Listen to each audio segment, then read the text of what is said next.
অন্তর্বর্তী সরকার আরও 1 থেকে 2 বছর ক্ষমতায় থাকবে। তখন দুর্বল মন্ত্রীরা পরিবর্তন হবে এবং ড. মোহাম্মদ ইউনূসকে প্রেসিডেন্ট করে ঐকমত্যের জাতীয় সরকার গঠিত হবে।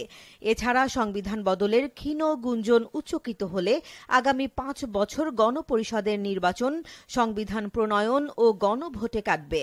নির্বাচনে বিএনপি ক্ষমতায় আসার সম্ভাবনা আছে, তবে পুরো মেয়াদ শেষ করতে পারবে কিনা তা নির্ভর করবে দুটি কৌশলের ওপর।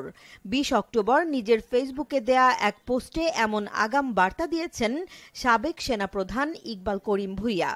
তার 7 পর্বের পোস্টের সবশেষ পর্বে তিনি বলেন, যদি বিএনপি ক্ষমতায় আসে তাহলে ভারতের কৌশলগত অবস্থান এবং আওয়ামী লীগের প্রত্যাবর্তন ও শক্তি সঞ্চয়ের ওপর নির্ভর করবে ক্ষমতায় টিকে থাকার মেয়াদকাল।